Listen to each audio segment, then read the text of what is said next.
अस्सलाम वालेकुम नाज़रीन, दिन भर की अहम खबरों के साथ पाकिस्तान लाइव में खुश आमदीद। मैं हूँ मारिया नसीर। मैं हूँ अली डार और मैं हूँ आयशा सलमान। पाकिस्तान लाइव में आज दिन भर की अहम खबरें डिस्कस करेंगे और उस पर तज्ज़िये तबसरे भी होंगे। सबसे पहले टॉप स्टोरीज़ की बात कर लें, उनका जिक्र कर लें तो पहली स्टोरी होगी कि निगरान वज़ीर-ए-आज़म दौरे चीन पर चले गए हैं। क्या उनकी मसरूफियात होंगी वहाँ पर, किन किन से मुलाकातें करेंगे और कौन से अहम मुआहदे हो सकते हैं, इस पर हम बात करेंगे। और एक और बहुत अहम मामला उस पर हमने बात करनी है, मसला फ़लस्तीन के हवाले से 10वां रोज़ है और जंग बंदी की जानिब अभी तक कोई उस तरह से इक़दामात नहीं किए गए, ना कोई कदम जंग बंदी की जो खबर थी उसकी भी तरदीद कर दी गई है। और वहाँ पर जो फ़लस्तीनियों पर मज़ालिम ढाए जा रहे हैं उस पर भी हम बात करेंगे, तज्ज़िये और तबसरे भी होंगे।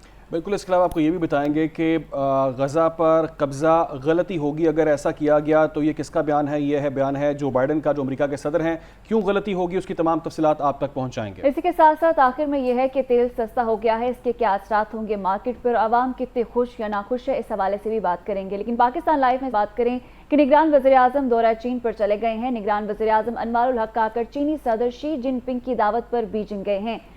आपको बताएं कि वज़ीर-ए-आज़म 17 और 18 अक्टूबर को बेल्ट एंड रोड फोरम बराए बैनुल अक़वामी ताउन में शिरकत करेंगे। वज़ीर-ए-आज़म चीन में चीनी सदर शी जिनपिंग से मुलाकात भी करेंगे। चीनी सदर से 2 तरफ़ा मुलाकात होगी। ये निगरान वज़ीर-ए-आज़म का दौरा चीन है, जिसकी डिटेल्स आपको बता रहे हैं कि वज़ीर-ए-आज़म की फ़ोरम में शरीक दीगर ममालिक के सरबराहान से भी मुलाकात होगी। और 18 अक्टूबर को वज़ीर-ए-आज़म ओपन आलमी मईशत में राब्ते के मौजू पर मुनक़िदा फ़ोरम से खिताब भी करेंगे, जबकि रूसी सदर समेत 140 ममालिक के सरबराहान और नुमाइंदगान 2 रोज़ा तकरीब में शिरकत करेंगे। और उसी तकरीब में हमारे निगरान वज़ीर-ए-आज़म भी होंगे और ये चीनी सदर की दावत पर चीन रवाना हुए हैं। बिल्कुल, चीनी सदर की दावत है जिस पर उन्होंने ये दौरा किया है, दौरा करने जा रहे हैं। इस पर मज़ीद तफसीलात जान लेते हैं। हमारे साथ नुमाइंदा खसूसी सदीक साजिद हैं। सदीक साजिद, क्या तफसीलात हैं इस दौरे से मुतालिक? जी, ये 4 रोज़ा सरकारी दौरा है निगरान वज़ीर-ए-आज़म अनवारुल हक काकड़ का चीन का, जिसकी दावत जो है वो चीनी सदर शी जिनपिंग ने दी थी। और इस दौरे के परवानगी से पहले एक जरीदे में मज़मून भी लिखा है निगरान वज़ीर-ए-आज़म ने, जिसमें उन्होंने जो चीन के साथ हमारे ताल्लुकात हैं, दोस्ती और एतमाद के नाम पर उन्होंने कहा कि ये कायम है। और उन्होंने कहा कि इसकी जो बुनियाद थी वो 70 साल पहले जो रखी गई थी। और साथ ही साथ उन्होंने कहा कि जो मेरा ये दौरा है उसमें सबसे पहले तो उन्होंने कहा कि जो बेल्ट एंड रोड फोरम है फॉर इंटरनेशनल कोऑपरेशन, उसमें वो इंटरनेशनल कॉन्फ्रेंस हो रही है, उसमें शिरकत करेंगे। पहले उनकी 1-on-1 मुलाकात है शी जिनपिंग से, फिर 2 तरफा ताल्लुकात के ऊपर जो है वफूद की सतह पर भी बातचीत होगी। और वहाँ पर रूसी जो सदर हैं प्यूटर वो भी आ रहे हैं, उनके साथ भी मुलाकात का वज़ीर-ए-आज़म का इम्कान है। श्रीलंका के सदर और दीगर जो लीडर्स होंगे साइड लाइन के ऊपर, उनके साथ भी उनकी मुलाकातें होंगी। बुनियादी तौर पर क्योंकि पाकिस्तान और चीन के दरमियान अहम तरीन जो मनसूबा है वो सी पैक है। सी पैक के तहत जितने भी मनसूबे हैं उनको स्ट्रेटेजिक लेवल पर ताउन को लेकर जाना और साथ ही साथ मुख्तलिफ किस्म की नोयत की मुश्किलात हैं उनका इजाला करना और खित्ते के दीगर ममालिक को सी पैक में शामिल करना, ग्वादर की बंदरगाह और दीगर जो 2 तरफा अमूर हैं, खास तौर पर स्ट्रेटेजिक इशूज हैं, उसके ऊपर जो है वो निगरान वज़ीर-ए-आज़म चीनी क़यादत के साथ बातचीत करेंगे। खुद निगरान वज़ीर-ए-आज़म कहते हैं कि जो ग्लोबल डेवलपमेंट इनिशिएटिव है, ग्लोबल सिक्योरिटी इशूज है, ग्लोबल सिविलाइजेशन इशूज हैं, इसके ऊपर जो है वो चीन के साथ हमारे मुश्तरका जो ताउन है उसको हम बढ़ाना चाहते हैं। फिर खास तौर पर जो पाकिस्तान और चीन के दरमियान इक़्तिसादी राहदारी वाला मामला है, चूँकि एक संग मील की हैसियत रखता है, तो लिहाजा इसी के तहत जो है वो जो समाजी और इक़्तिसादी मंजरनामा है दोनों मुल्कों का, वो ये जो सी पैक है इसको जो है वो तब्दील कर सकता है। और इसी की वजह से हम जदीद जो इंफ्रास्ट्रक्चर है उसको भी जो है वो हम अपग्रेड जो है वो कर रहे हैं। जी ठीक है, सदीक साहब हमारे साथ मौजूद रहेगा। हमें ज्वाइन किया है नजमुल साकिब, साबिक सफारतकार हैं। नजमुल साकिब साहब, बहुत शुक्रिया आपके वक्त के लिए। बहुत इंपॉर्टेंट विजिट है ये। निगरान वज़ीर-ए-आज़म अनवारुल हक काकड़ जा रहे हैं चाइना और उनका ये 4 रोज़ा दौरा है। कैसा देख रहे हैं आप इस दौरे को? और ये भी बताइएगा कि बहुत अहम सरबराहान भी वहाँ पर आ रहे हैं, साइडलाइन मुलाकातें भी होंगी। चाइना के कुछ तहफ़्फ़ुज़ात भी थे। इससे पहले आपको याद होगा कि चाइना ने कहा कि हम चाहते हैं कि पाकिस्तान के साथ आगे बढ़ा जाए, लेकिन जो पाकिस्तान के इंटरनल मैटर्स हैं उसको पहले सॉल्व कर लिया जाए। तो कैसा देख रहे हैं आप इस दौरे को? किसी भी दोस्त मुल्क के पास और ख़ास तौर पे चीन जैसे मुल्क के पास जाना और वहाँ पे और उनके साथ इन्विटेशन पे जाना, लेकिन मैं वजाहत कर दूं कि ये 2 तरफा जो है ये विजिट नहीं है, इसको बायलैटरल विजिट हम नहीं कहते।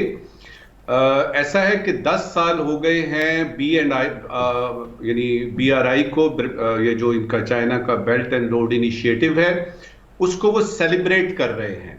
और उसमें चूंकि 160 से ज्यादा ममालिक हैं दुनिया के, उसमें से 130 ममालिक जो हैं उनके हाई ऑफिशियल्स को, सरबराहान मुमलकत को दावत दी है प्रेसिडेंट शी जिनपिंग ने कि वो आए और सेलिब्रेट करें BRI के 10 साल को।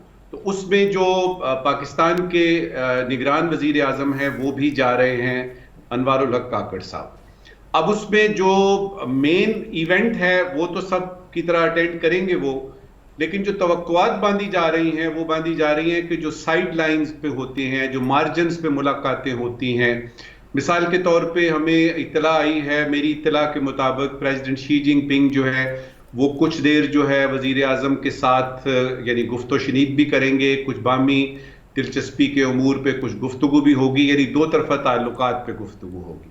इसके अलावा जितने भी वहां पे आ रहे हैं सरबराहान मुमलिकत इंक्लूडिंग प्रेसिडेंट व्लादिमीर पुतिन, उनसे हमारी एम्बेसी ने अगर यानी अभी तक किया है, कुछ तय वक्त किया है, क्योंकि ये बहुत मसरूफ टाइम होता है और मुझे नहीं लगता कि यानी प्रेसिडेंट पुतिन जो हैं उनके पास टाइम होगा कि वो हमारे वजीर आजम से रूस और पाकिस्तान के ताल्लुकात या यूक्रेन के बारे में बात करना या फ़लस्तीन के बारे में जो इस वक्त सूरत हाल है उस पर बात करेंगे।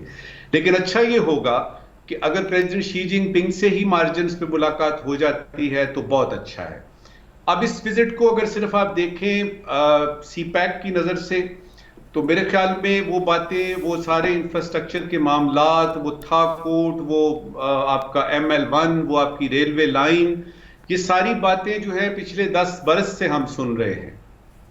उसमें कुछ जो नई चीज होने वाली है वो मैं उसकी तरफ इशारा करूं, ये है highway research and training centre, HRTC, highway research and training centre. ये 2023 से 2027 तक ये एक जॉइंट रिसर्च प्रोग्राम है।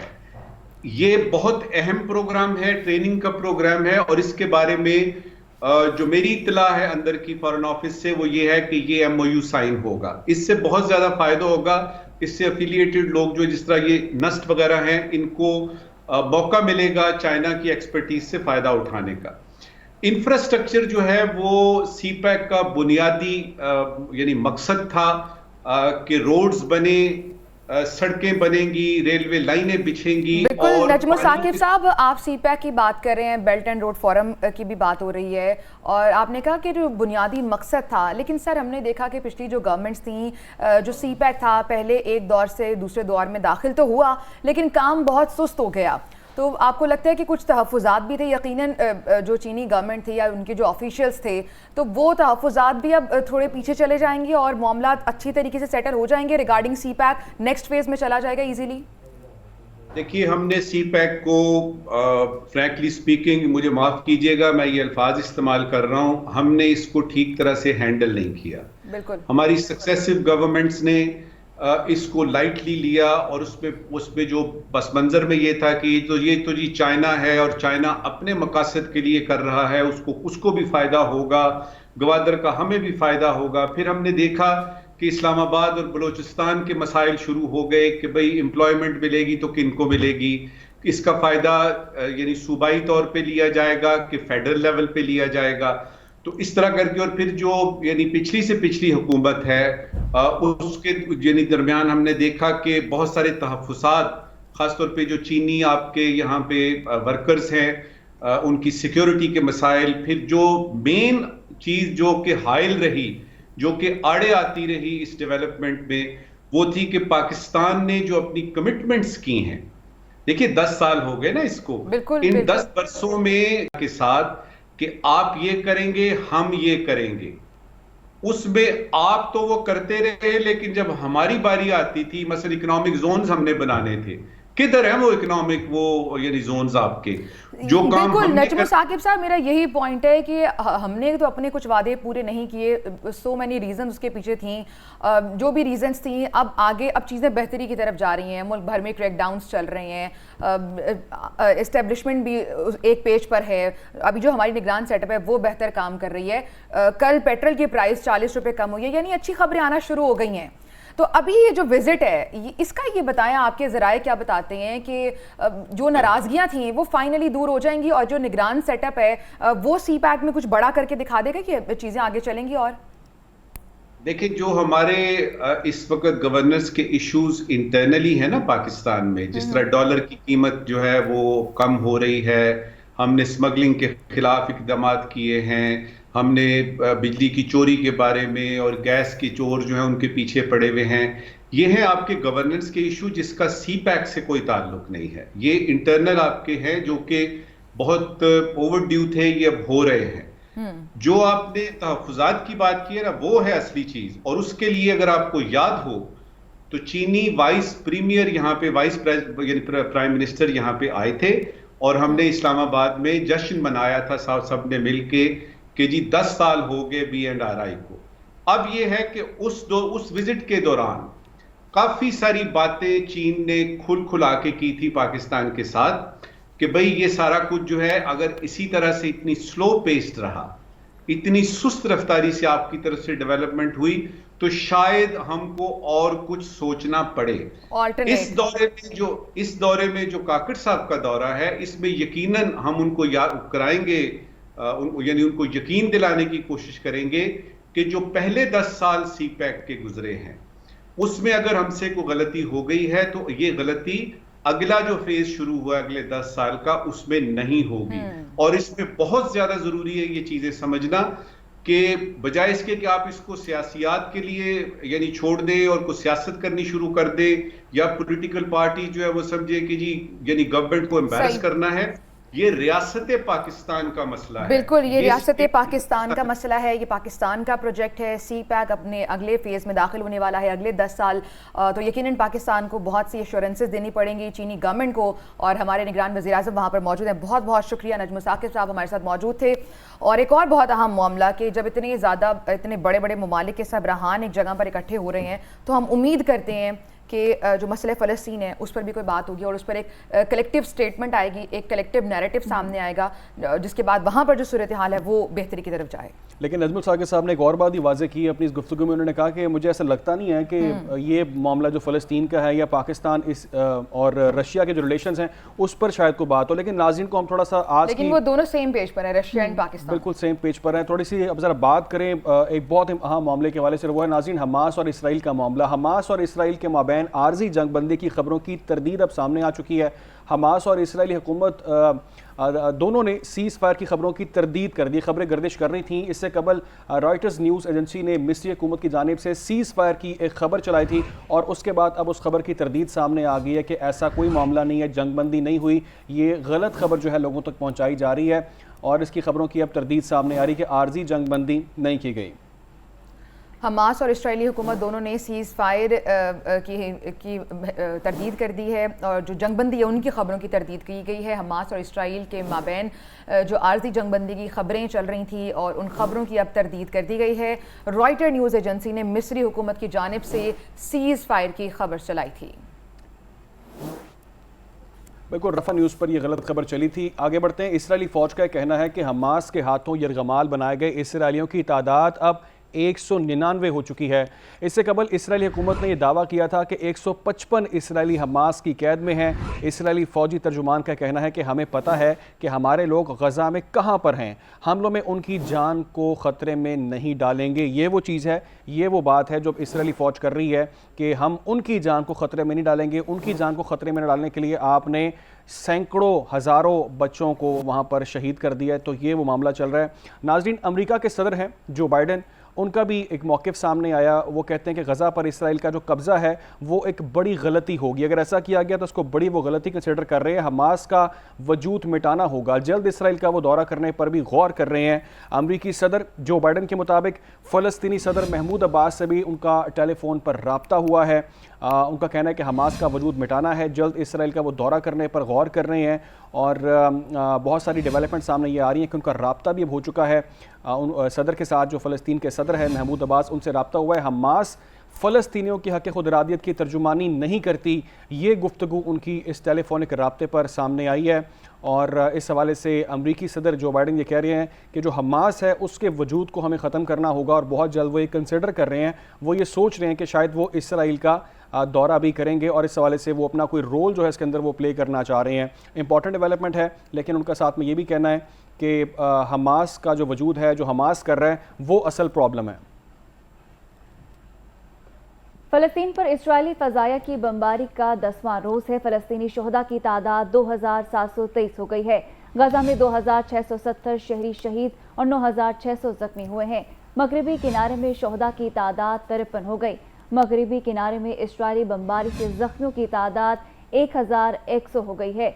7 अक्टूबर के हमले में मरने वाले इजरायलियों की तादाद 1400 हो गई है।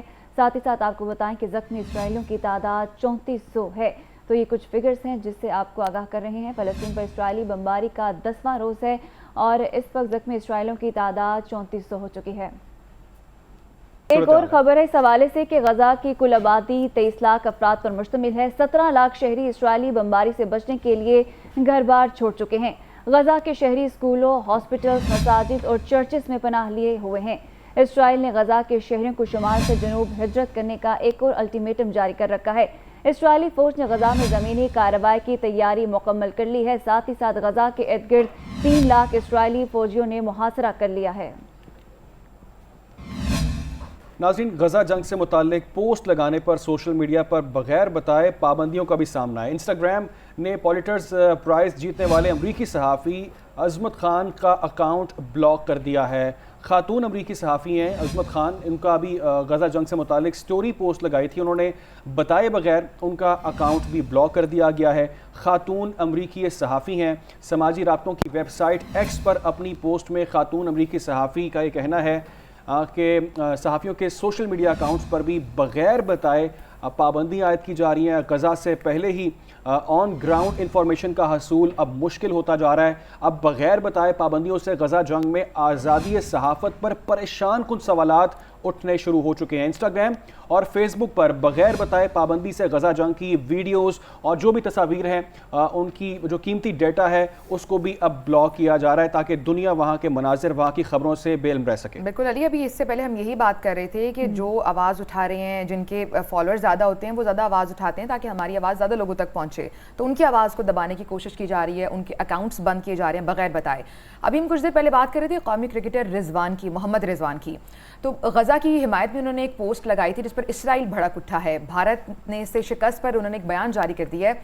इसराइल के सरकारी सोशल मीडिया अकाउंट से ट्वीट की गई है जिसमें भारतीय जीत का जश्न मनाया गया है। ये ट्वीट है जो हम आपको दिखा रहे हैं और ये देखिए, इसराइली वज़ीर-ए-आज़म नेतन्याहू की ज़ेर क़यादत इसराइली हुकूमत के एक्स अकाउंट से अहमदाबाद के नरेंद्र मोदी क्रिकेट स्टेडियम में खेले गए मैच के बाद पैगाम जारी किया गया है जिसमें कौमी क्रिकेट टीम के wicket keeper batter Mohammad Rizwan के लिए तंज भी किया गया था। इस अकाउंट से क्राउड में मौजूद भारतीय मद्दाह की तस्वीर पर यह रद्द-ए-अमल दिया गया है जिसने इसराइल की हिमायत का पोस्टर उठा रखा था। तस्वीर पर अपनी ट्वीट में हुकूमती अकाउंट से लिखा गया है कि हम भारतीय दोस्तों की जानिब से इसराइल के साथ यकजहती के इजहार से मुतासिर हैं।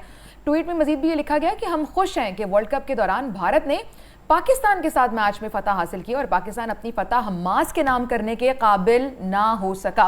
यानी इनडायरेक्टली मोहम्मद रिजवान को टारगेट किया गया, जिससे पहले उन्होंने अपनी एक जीत हमास के नाम की थी या जो गजा में तमाम लोगों को टारगेट किया गया है जो कि इस वक्त हमास के साथ है बेसिकली। अच्छा अली, इस बारे में कहते होते हैं कि इसराइल को जरूरत नहीं है इंडिया की सपोर्ट की, लेकिन उन्हें देनी है सपोर्ट देनी है। हमें भी साथ फिट करने हैं, वही जो आप बात करती हैं बेगानी। यानी अभी हम पहले भी बात कर रहे थे कि जो पूरी दुनिया इस वक्त मुनक़सिम हो चुकी है, देखिए अगर वो अपनी फतह साइड चूज कर ली है, अगर वो अपनी फतह जो है रिजवान वो उनके नाम करते हैं फ़लस्तीनियों के, आपको उस पर भी प्रॉब्लम है। आईसीसी ने बोला ही उनका आगे बढ़ते हैं नाज़रीन, आपको एक और अहम खबर से भी अपडेट कर दें कि सुप्रीम कोर्ट ने फ्यूल प्राइस एडजस्टमेंट गैर कानूनी करार देने का लाहौर हाई कोर्ट का फैसला कलअदम करार दिया है। सुप्रीम कोर्ट ने फ्यूल प्राइस एडजस्टमेंट के खिलाफ कंपनियों का मामला नेपरा अपीलेट ट्रिब्यूनल को भेज दिया है। सुप्रीम कोर्ट के फैसले में कहा गया है कि लाहौर हाई कोर्ट का फ्यूल प्राइस एडजस्टमेंट गैर कानूनी करार देने का फैसला आइनी और कानूनी तौर पर काबिल अमल नहीं है।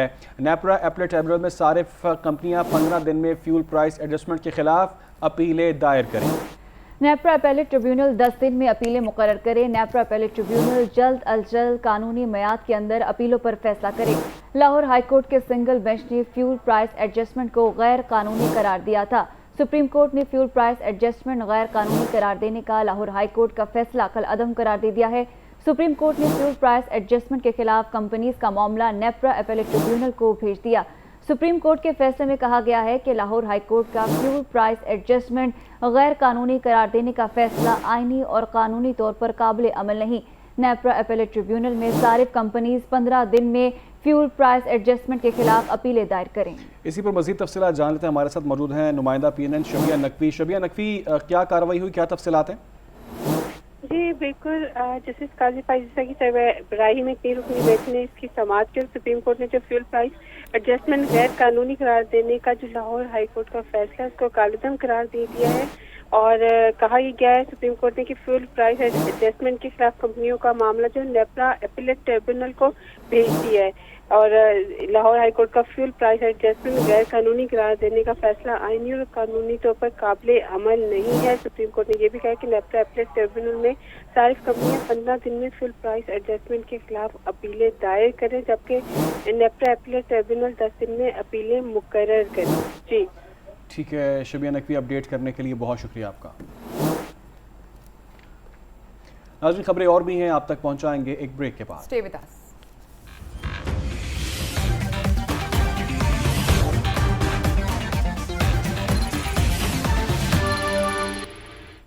Once again viewers, welcome back to Pakistan live. और अब हमारी कोशिश है कि कुछ अच्छी खबरें शामिल कर लें पाकिस्तान लाइव में। और अच्छी खबर ये है, महंगाई के सताए आवाम के लिए खुशखबरी है जो कल गवर्नमेंट ने दिया पाकिस्तानी आवाम को, और वो ये कि पेट्रोल की कीमत में एक बड़ी कमी कर दी गई है और यकमुश्ती 40 रुपये फ़ी लीटर की कमी, जिससे लोग खुश भी हैं। डीजल भी 15 रुपये सस्ता हुआ है।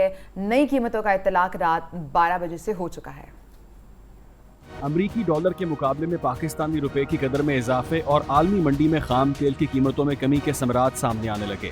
वफाकी हुकूमत ने आइंदा 15 रोज के लिए पेट्रोल की कीमत में 40 रुपए जबकि डीजल की कीमत में 15 रुपए फी लीटर कमी का ऐलान कर दिया। वफाकी वज़ारत खजाना की जानिब से जारी नोटिफिकेशन के मुताबिक पेट्रोल की कीमत में 40 रुपए कमी के बाद पेट्रोल की नई कीमत 283 रुपए 83 पैसे फी लीटर होगी। हाई स्पीड डीजल की कीमत 15 रुपए कमी के बाद नई कीमत 303 रुपए 18 पैसे फी लीटर मुकर्रर की गई है। इसके अलावा मिट्टी के तेल की नई कीमत 214 रुपए 85 पैसे होगी। ज़राए का कहना है कि पेट्रोल पर फी लीटर 60 रुपए लेवी और 22 रुपए कस्टम्स ड्यूटी, जबकि हाई स्पीड डीजल पर फी लीटर 50 रुपए लेवी और 23 रुपए कस्टम्स ड्यूटी बरकरार है। इसी तमाम तर मामले पर बात करने के लिए हमारे साथ माहिर मईशत मौजूद हैं डॉक्टर खाकान नजीब साहब। अस्सलाम वालेकुम खाकान साहब, बहुत शुक्रिया आपके वक्त का। खाकान साहब, एक बड़ी कमी जो कि बहुत अच्छी खबर भी है, आवाम इसको एंजॉय भी कर रहे हैं, 40 रुपए की बड़ी कमी की गई है। इसके पीछे क्या वजूहात हैं? आपको लगता है कि ये एक तो स्टेबल भी रहेगी ये कीमत, और मजीद जो एक्चुअल प्राइस है पेट्रोलियम मसनूआत की वो क्या है, कहाँ तक ये जा सकती है? देखिए, इस पर जो सबसे बड़ी वजह है कि पाकिस्तान में जो रुपए की कदर में इस्तेहकाम आया है वो ड्राइव कर रहा है इस वक्त जो इम्पोर्टेड कॉस्ट है पाकिस्तान की। जो इस वक्त आप रुपए में रहे हैं 10% इंटरबैंक में और तकरीबन 18 से 20% ओपन मार्केट में, जो हमने स्टेप्स लिए एडमिनिस्ट्रेटिव इन्फोर्समेंट की और जो एक ग्रे मार्केट थी उसको ख़त्म किया। दूसरी बड़ी वजह जो पेट्रोलियम प्रोडक्ट्स में कमी है उसकी पाकिस्तान के अलावा ग्लोबल ऑयल प्राइसेस हैं। ग्लोबल ऑयल प्राइसेस $95 बैरल पे थी ब्रेंट की, वो नीचे आ गई थी तकरीबन $84-85 बैरल पर। अभी मिडल ईस्टर्न कॉन्फ्लिक्ट की वजह से कुछ ऊपर गई हैं, बट स्टिल उसमें भी कुछ कमी हुई थी। तो इन दोनों अनासर को अगर आप पुट टुगेदर करें तो आप ये देखेंगे कि 48 रुपीज 2 हफ्ते में पेट्रोल की कीमत कम हुई है और 26 रुपीज डीजल की कीमत कम हुई है। हालांकि डीजल में अभी हमने 5 रुपए मेरा ख्याल है पेट्रोलियम डेवलपमेंट लेवी को बढ़ाया भी है, वरना ये कीमत शायद 31 रुपए तक इन 2 हफ्तों में मिलाकर कम हो जाती। सो ऑल इन ऑल ये बड़े अनासर हैं दोनों जिन्होंने पाकिस्तान में ये रूम पैदा किया कि हम पेट्रोलियम प्रोडक्ट लेकिन खाकान साहब आपने कहा कि डॉलर की जो कदर है उसमें कमी हुई है, रुपए की कदर में थोड़ी सी बेहतरी आई है, लेकिन सिर्फ पेट्रोल की प्राइस ही कम हुई है। बाकी अगर हम देखें जो रोज़मर्रा की अशिया ज़रूरिया है, ट्रांसपोर्टर्स ने जो किराए बढ़ाए थे वो वापस नहीं आ सके हैं, और जो ओवरऑल महंगाई है सर वो किसी तरह भी कम नहीं हो रही है। तो आपको क्या लग रहा है कि सिर्फ पेट्रोल कम कर देना ये इनफ होगा अभी के लिए, या मजीद भी कोई इकदाम करने की ज़रूरत है ताकि आम आदमी मजीद इससे मुस्तफीद हो सके? तो ये आपने जो सवाल पूछा है ना, ये पाकिस्तान में बहुत सी मेरी बड़ी उम्र की जो आंटीज हैं उन्होंने मुझे फोन करके ये सवाल पूछा, तो मैं उनकी आवाज बन गई। डॉक्टर खाकान साहब आप समझे, मैं उनकी आवाज बन गई हूँ जी। सो मेरी मदर इन लॉ ने भी एक्चुअली मुझे फोन करके ये सवाल पूछा। चलें तो सबको कलेक्टिवली जवाब दे दें।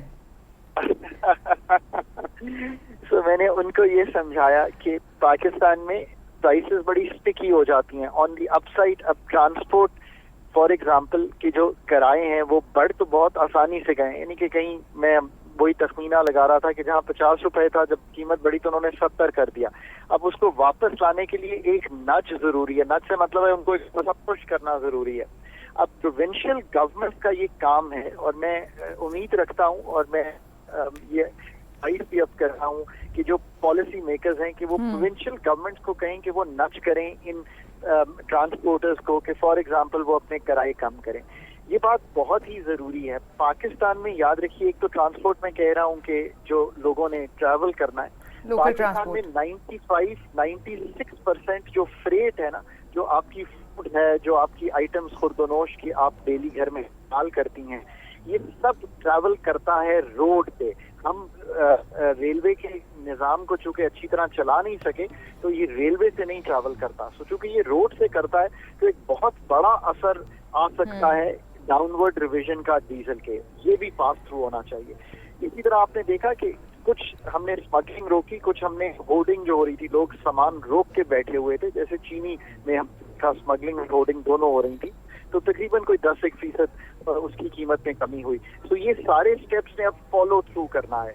अगर ये सब सारे स्टेप्स एडमिनिस्ट्रेटिवली फॉलो थ्रू करेंगे तो फिर आपको ये जो इफेक्ट है, और मेरी सब उन खवातीन को मुझे फोन करके पूछती हैं, ये नजर आएगा। चलिए सर, आप ये वाला क्लिप उन खवातीन को भेज दीजिएगा जो आपसे जवाब पूछे, सबको आपने फॉरवर्ड कर देना। बहुत बहुत शुक्रिया। डॉक्टर खाकान नजीब साहब हमारे साथ मौजूद थे, और जो आवाम का सवाल है वो तो कहते हैं लॉ ने ये सवाल वही कि आटा कब सस्ता होगा, चीनी कितनी सस्ती होगी, ये नहीं है कि कौन सी जमात किससे क्या लड़ रही है या क्या लोगों का कंसर्न यही है। असल सवाल जो है लोगों का कंसर्न यही है, उनको ये फर्क पड़ता है। और आपने, हम पिछले दिनों ये हमने पाकिस्तान लाइव में रिपोर्ट किया था कि पेट्रोल की जो कंजम्पशन है वो इतनी कम हुई थी, आई गेस 40% हमने रिपोर्ट किया था कि जब से प्राइसेस बढ़ी हैं तो वो 40 रुपए ही कम करके वो 40%। असल में तारीखी कमी है ना, इससे पहले मेरा नहीं ख्याल मैंने कभी ऐसी खबर देखी हो या ऐसी कोई इतला ही हो कि लेकिन अली आप लोगों को खुशी इंजॉय करने दें, ठीक है। 40 रुपए, ये वो वक्त भी था जब 30 रुपए एकदम से पेट्रोल प्राइस बढ़ती थी। लोगों की जो खुशी है ना वो जरा नाज़रीन को भी दिखा देते हैं। नाज़रीन, महंगाई की जो दलदल में फंसे अवाम है उनको एक बड़ा रिलीफ मिल गया है। पेट्रोल की कीमत 40 रुपए अब सस्ती हो गई है, जिस पर अवाम खुश नजर आ रहे हैं और हैरान भी नजर आ रहे हैं। अच्छा, मैं खुद भी हैरान हूँ। नाज़रीन, शहरियों ने ट्रांसपोर्ट के किराए और महंगाई में कमी का भी मुतालबा किया। लोग क्या कहते हैं? पेट्रोल कम से कम 120 रुपए लीटर होना चाहिए, आवाम ਨੂੰ फिर ही फायदा होएगा, लेकिन इतना महंगा पेट्रोल जो है ना कोई बंदा बर्दाश्त नहीं कर सकता। और नीचे आना चाहिए क्योंकि बहुत ज़्यादा गरीब आवाम है इधर, तो मैक्सिमम इसको 150 इतना होना चाहिए पेट्रोल। ये जो एक रिलीफ है ये आटे में नमक के बराबर है जो इस टाइम पे महंगाई का दौर है, लेकिन चलें कुछ तो बेहतरी है। तो कुछ लोग तो खुश हैं, लेकिन पेट्रोलियम मसनूआत की कीमतों में बड़ी कमी पर सार्फिन ने मिले जुले रद्द-ए-अमल का इजहार किया है। आपको इस रद्द-ए-अमल के हवाले से बताएं कि कराची के शहरी कहते हैं कि हालिया कमी खुश आइंद है, लेकिन पेट्रोलियम मसनूआत की कीमतें मजीद कम होनी चाहिए। मुल्क में महंगाई जिस कदर बढ़ चुकी है, इससे हालिया कमी से कोई खास फर्क नहीं पड़ेगा। शहरियों ने मुतालबा भी किया है कि हुकूमत दीगर अशिया की कीमतें कम करें और महंगाई में कमी के हवाले से कुछ इकदाम भी करें। कराची के शहरी इस हवाले से क्या कहते हैं, आपको दिखाते हैं। पेट्रोल की कीमतों में कमी करके ये एक बहुत बड़ा ही उन्होंने कामयाबी का कदम उठाया है, मैं समझता हूँ। हर चीज़ में जैसे पेट्रोल सस्ता होगा, हर चीज़ सस्ती हो जाएगी और ज़्यादा खुशी हो जाएगी और खुशहाली आएगी। वैसे इतनी महंगाई हुई हुई है, कम से कम पेट्रोल तो सस्ता हो जाए, रोज़मर्रा के लिए इस्तेमाल होता है। इतने सारे लोग बाइक पे जाते हैं, गाड़ियों में जाते हैं, रोज़मर्रा के इस्तेमाल है, इससे बहुत इफ़ेक्ट पड़ता है लोगों की रोज़मर्रा ज़िंदगी पर। 40 रुपये कम हुआ है पेट्रोल, तो ये हमारे लिए फ़ायदा है। दूसरा फिर आवाम के लिए भी बहुत एक अच्छी अपॉर्चुनिटी है कि भाई कम से कम उनके पैसे जो है कुछ तो बचेंगे। लोगों के लिए तो बहुत ही अच्छा है और होना चाहिए भाई। अभी हालात ऐसे मुल्क के कारोबार के करेंगे तो अल्लाह पाक उनको जज़ाए खैर देगा। अच्छे डिसीजन लेंगे भाई तो ये कि लोग कहेंगे हाँ अच्छे कर रहे हैं काम ये, अदरवाइज तो फिर ये कि महंगाई तो है, हर चीज़ में महंगाई है, नो डाउट। निगरान हुकूमत के दौरान पेट्रोलियम मसनूआत की कीमतों में 3 बार इजाफा और 2 बार कमी हुई। निगरान हुकूमत आते ही 15 अगस्त को पेट्रोल की कीमत में 17 रुपये 50 पैसे का इजाफा हुआ, जिसके बाद कीमत 272 रुपये 95 पैसे से बढ़कर 290 रुपये 45 पैसे फी लीटर हो गई। डीजल की कीमत में 20 रुपये का इजाफा किया गया, जिसके बाद कीमत 273 रुपये 40 पैसे से बढ़कर 293 रुपये 40 पैसे हो गई। निगरान हुकूमत ने 1 सितंबर को भी पेट्रोल की कीमत 14.91 पैसे बढ़ाई, जिससे पेट्रोल की कीमत 290 रुपये 45 पैसे से बढ़कर 305 रुपये 36 पैसे मुकर्रर की गई। इसी तरह डीजल 18 रुपये 44 पैसे महंगा होकर 311 रुपये 84 पैसे फी लीटर हुआ। 15 सितंबर को पेट्रोल 26 रुपये 2 पैसे महंगा करके 331 रुपये 38 पैसे फी लीटर कर दिया गया। डीजल 17 रुपये 37 पैसे महंगा होकर 329 रुपये 18 पैसे फी लीटर हुआ। निगरान हुकूमत ने अक्टूबर में पेट्रोलियम मसनूआत की कीमतों में रिलीफ दिया। 1 अक्टूबर को पेट्रोल की कीमत में 8 रुपये फी लीटर कमी की गई, जिसके बाद पेट्रोल की कीमत 331 रुपये 38 पैसे से कम होकर 323 रुपये 38 पैसे हो गई, जबकि डीजल भी 11 रुपये सस्ता हुआ और नई कीमत 318 रुपये 18 पैसे मुकर्रर हो गई। 15 अक्टूबर को भी पेट्रोलियम मसनूआत की कीमतों में बड़ा रिलीफ दिया गया था। 15 अक्टूबर में को पेट्रोल की कीमत में 40 रुपये की कमी की गई, जिसके बाद अब पेट्रोल की कीमत 323 रुपये 38 पैसे से कम होकर 283 रुपीज़ 38 पैसा हो गई है। डीजल की कीमत में भी 15 रुपये का रिलीफ मिला है और अब डीजल की नई कीमत 318 रुपये 18 पैसे से कम होकर 303 रुपये 18 पैसे मुकर्रर की गई है। अच्छा, अब तो हम ये देखते हैं कि जब पेट्रोल महंगा होता है तो हर चीज़ महंगी हो जाती है। जैसे आवाम भी कह रही है कि अब पेट्रोल जो है सस्ता हो गया, अब देखने के इसके असरात किस किस चीज़ों पे पड़ते हैं। अच्छा, वो डॉक्टर खाकान नजीब जो हमारे साथ अभी थोड़ी देर पहले मौजूद थे, वो कह रहे थे कि प्रोविंशियल गवर्नमेंट का इसमें बहुत बड़ा किरदार है।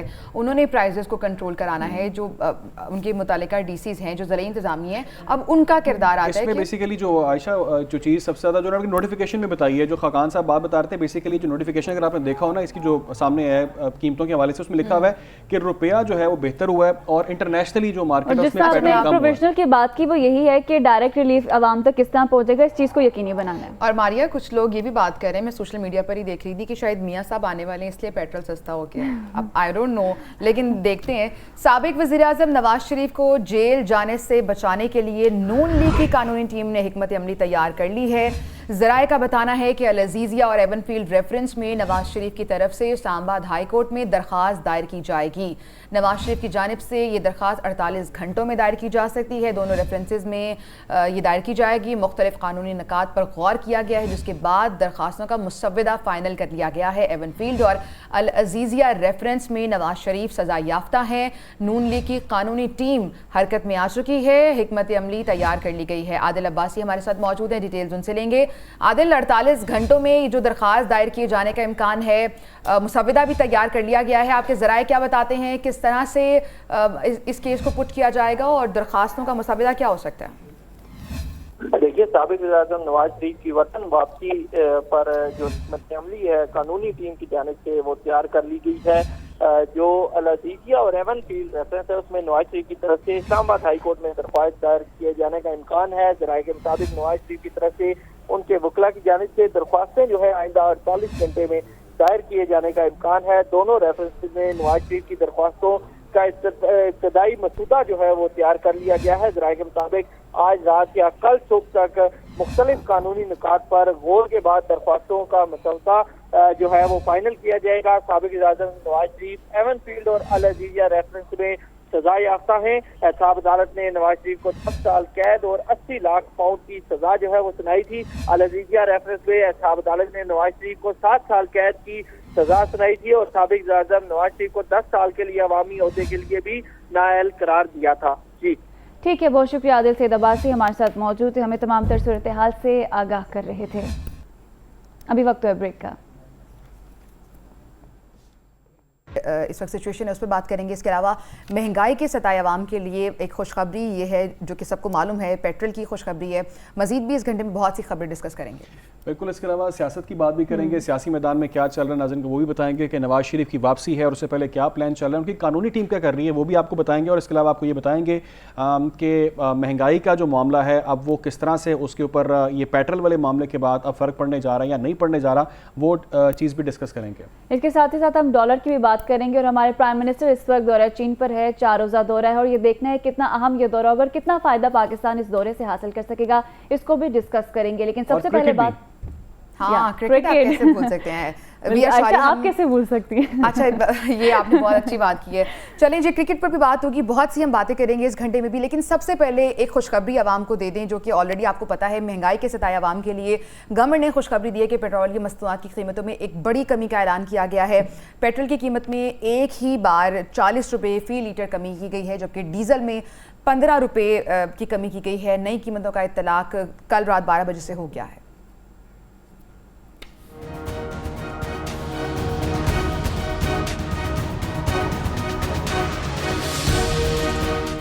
अमरीकी डॉलर के मुकाबले में पाकिस्तानी रुपए की कदर में इजाफे और आलमी मंडी में खाम तेल की कीमतों में कमी के समरात सामने आने लगे। वफाकी हुकूमत ने आइंदा 15 रोज के लिए पेट्रोल की कीमत में 40 रुपए जबकि डीजल की कीमत में 15 रुपए फी लीटर कमी का ऐलान कर दिया।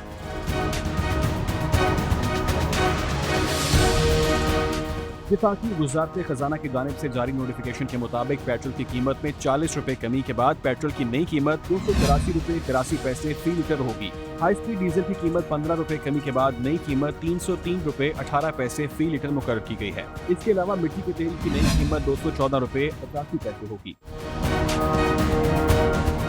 जराये का कहना है कि पेट्रोल पर फी लीटर 60 रुपए लेवी और 22 रुपए कस्टम्स ड्यूटी, जबकि हाई स्पीड डीजल पर फी लीटर 50 रुपए लेवी और 23 रुपए कस्टम्स ड्यूटी बरकरार है। तो नाज़रीन, निगरान हुकूमत के दौरान पेट्रोलियम मसनूआत की कीमतों में 3 बार इजाफा और 2 बार कमी हुई है। निगरान हुकूमत आते ही 15 अगस्त को पेट्रोल की कीमत में 17 रुपए 50 पैसे का इजाफा हुआ, जिसके बाद कीमत 272 रुपए 95 पैसे से बढ़कर 290 रुपए 45 पैसे फी लीटर हो गई। डीजल की कीमत में 20 रुपए का इजाफा किया गया, जिसके बाद कीमत 273 रुपए 40 पैसे से बढ़कर 293 रुपए 40 पैसे हो गई। निगरान हुकूमत ने 1 सितंबर को भी पेट्रोल की कीमत 14.91 पैसे बढ़ी। पेट्रोल की कीमत 290 रुपए 45 पैसे से बढ़कर 305 रुपए 36 पैसे मुकर्रर की गई। इसी तरह डीजल 18 रुपए 44 पैसे महंगा होकर 311 रुपए 84 पैसे फी लीटर हुआ। 15 सितंबर को पेट्रोल 26 रुपए 2 पैसे महंगा करके 331 रुपए 38 पैसे फी लीटर हो गया। डीजल 17 रुपए 37 पैसे महंगा होकर 329 रुपए 18 पैसे फी लीटर हुआ।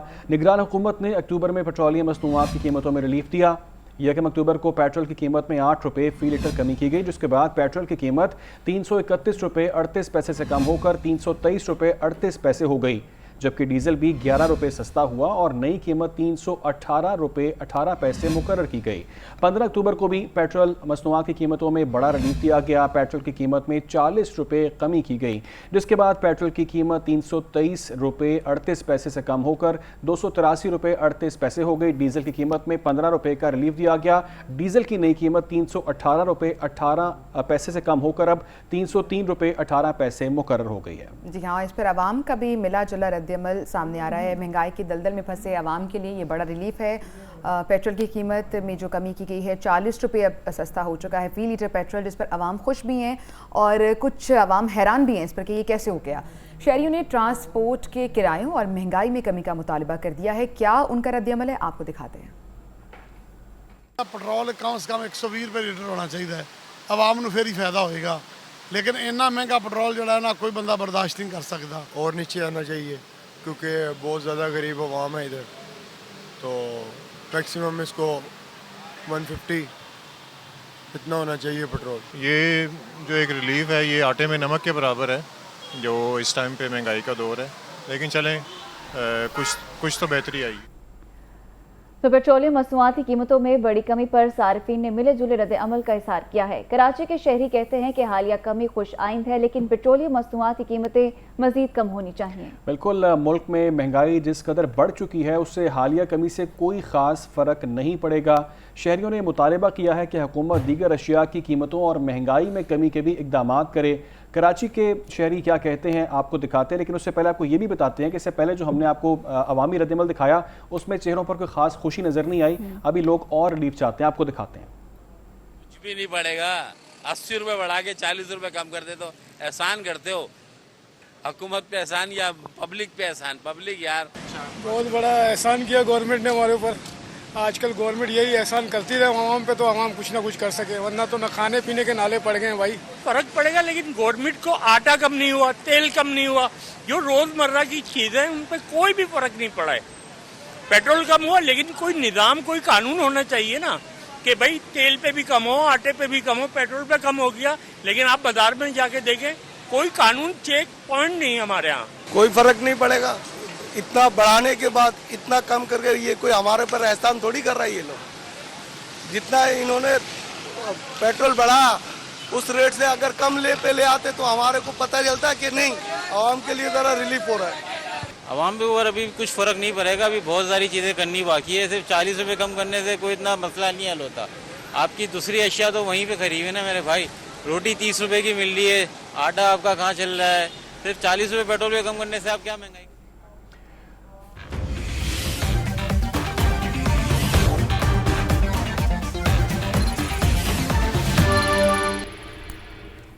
वेलकम बैक नाज़रीन। कुछ बात करें डॉलर की तो करेंसी माफिया के खिलाफ क्रैकडाउन के असरात रुपए की अमरीकी करेंसी पर चढ़ाई जारी है। इंटरबैंक में डॉलर 1 रुपया 14 पैसे सस्ता 276 रुपये 48 पैसे का हो गया है। ओपन मार्केट में डॉलर 277 रुपये में फरोख्त। उधर पाकिस्तान स्टॉक मार्केट 6 साल की बुलंद तरीन सतह पर पहुंच गई है। 100 इंडेक्स में 412 पॉइंट्स का इजाफा हुआ है, जबकि 49,905 पॉइंट्स पर ट्रेडिंग हो रही है। तो करेंसी माफिया के खिलाफ क्रैकडाउन के ये मस्बत असरात हमें नजर आ रहे हैं, जिसके बाद डॉलर को रिवर्स गियर लग चुका है और रुपया मजीद दिन ब दिन जो है वो तगड़ा होता जा रहा है। इसी पर मजीद तफसीलात जानेंगे, हमारे नुमाइंदे नजीब नाइच हमारे साथ मौजूद है। नजीब नाइच, डॉलर जो है वो उसको रिवर्स गियर लग चुका है, वो नीचे आता जा रहा है, कहाँ तक ये कमी का इम्कान है, क्या कहते हैं माहिरीन?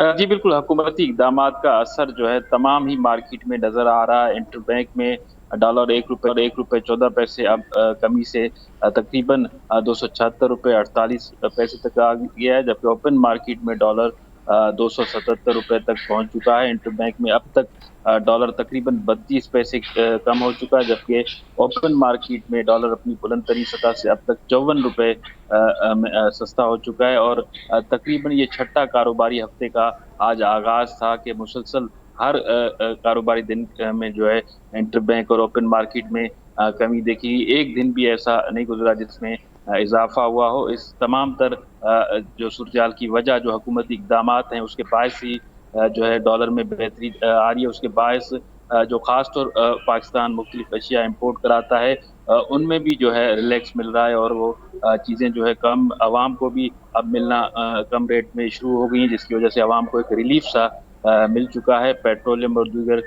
चीज़ें जो है वो कम हो चुकी हैं। स्टॉक मार्केट की बात की जाए तो स्टॉक मार्केट में बेहतरी का रुझान है। गुज़िश्ता हफ्ते स्टॉक मार्केट ने पहले 47 फिर पहले 47 फिर 48,000 की हद अबूर कर ली। अब जो है 49,000 कुछ पॉइंट्स तक स्टॉक मार्केट आ चुकी है और इम्कान है कि नजीब नाइच साथ ही रहेगा। सदर फॉरेक्स एक्सचेंज मलिक बोस्तान साहब हमारे साथ मौजूद हैं। मलिक बोस्तान साहब, बहुत शुक्रिया आपके वक्त का। क्रैकडाउन के इकॉनमी पर हम मस्बत असरात देख रहे हैं, डॉलर को जो है वो रिवर्स गियर लग चुका है, क्या देखते हैं कहाँ तक ये रिवर्स गियर लगता रहेगा? देखो, ये मैं समझता हूँ बड़ा अलग करम है नबी पाक का सदका है, जिनके रबी अव्वल के महीने में ये क्रैकडाउन शुरू हुआ और उसके रिजल्ट आपके सामने डॉलर 330 से कम होकर 275 पे आ गया। तो ये बहुत बड़ी कामयाबी है और अल्लाह ताला इस कामयाबी को बरकरार रखे। और इस हुकूमत का मैं समझो आर्मी चीफ का बड़ा रोल है, जिन्होंने ये भारी पत्थर उठाया और जो सिविल हुकूमतें और सियासी हुकूमतें नहीं कर पा रही थी, इस हुकूमत ने कर दिखाया। तो ये इंशाल्लाह डॉलर का रेट जो हम पहले मैंने कहा था आपके तो जैसे कि 250 तक जाएगा, जिसमें इंशाल्लाह जाने अब तो थोड़ा सा फासला रह गया। तो आने वाले दिनों में ये 250 को टच करेगा, फिर 240 है अगला लेवल इसका। और इस वक्त एक्सपोर्टर जो अपनी प्रोसीड रो के बैठे हुए थे वो फॉरवर्ड सेल करेंगे। अल्लाह का इतना बड़ा करम है, पहली दफा हुआ पिछले जब से ये 10 साल में एक्सपोर्टर का भी फॉरवर्ड डील नहीं करता था और ये फॉरवर्ड अपने सेल कर रहा है इस खौफ से कि डॉलर का रेट कहीं 250 में हो जाए, बुकिंग करा रहा है। इस तरह इम्पोर्टर है वो अपनी इम्पोर्ट नहीं एलसी नहीं खो रहा है इस खौफ से कि हमें महंगा डॉलर में 250 में जाके बाई करना। तो ये एक धक्का था, वो लग गया और कहते हैं ना किक टू स्टार्ट हो गई है और पाकिस्तानी इकानमी और रुपये जो अब इंशाल्लाह अल्लाह के हुक्म से जो है वो टेक ऑफ करना शुरू कर दिया और उसका रिजल्ट है पेट्रोल सस्ता हो गया, आगे बिजली भी सस्ती होगी। तो आपको लगता है कि जो डॉलर है वो 250 तक जा सकता है? बहुत शुक्रिया। मलिक बोस्तान साहब हमारे साथ मौजूद थे और साथ ही साथ हमारे नुमाइंदे नजीब नाइच भी हमारे साथ मौजूद थे। दूसरी जानिब हुकूमत का आवाम पर गैस बम गिराने का फैसला। IMF के आइंदा इक्तिसादी जायजे से पहले गैस कीमतों में 100% से ज़ायद इजाफे की तैयारी कर ली गई है। ECC के लिए समरी भी फाइनल हो चुकी है, आइंदा इजलास में पेश कर दी जाएगी। जबकि रवा माली साल के इख्तिताम तक गैस सेक्टर के गर्दिशी कर्जे में 46 अरब रुपये तक के इजाफे का खदशा है। सुई गैस की कीमत ना बढ़ने से 185 अरब रुपये का शॉर्टफॉल बढ़ जाएगा। गैस सेक्टर का मजमूई तौर पर गर्दिशी कर्जा 2700 अरब रुपये तक पहुँच चुका है। तक पहुंचाते रहेंगे, लेकिन एक सिर्फ ब्रेक के बाद।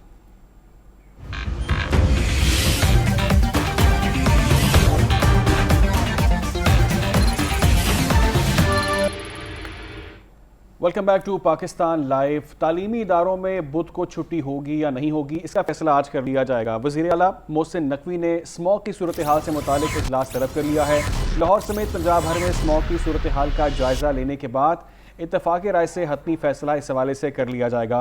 मज़ीद तफसीलात जान लेते हैं, हमारे साथ मौजूद हैं ज़ुहैब हसन काज़मी। ज़ुहैब, क्या तफसीलात इससे मुतालिक, क्या आज फैसला हो जाएगा? जी बिल्कुल, लाहौर में स्मोक की सूरत हाल के पेश नज़र पिछले हफ्ते ये तजवीज़ दी गई थी कि तालीमी इदारे और सरकारी इदारे जो हैं वो बरोज़ बुध जो है वो बंद रखे जाएँ। ताहम आज वज़ीर पंजाब की जानब से एक अहम इजलास जो है वो तलब कर लिया गया है, जिसमें ये फैसला किया जाएगा कि आया स्मोक की तदारक के लिए बुध के रोज़ छुट्टी देनी चाहिए या नहीं। और इसके लिए बाकायदा तौर पर इजलास में जो निगरान काबीना है उसके साथ साथ चीफ सेक्रेटरी और IG पंजाब के साथ साथ जो दीगर शहरों के कमिश्नर्स हैं उनको भी ऑनलाइन इस इजलास में शामिल होने की हिदायत जो हैं वो जारी कर दी गई हैं। जी तो ज़ुहैब, ये बताइएगा कि अभी स्मॉग की सूरत हाल के हवाले से क्या खबरें आपके पास?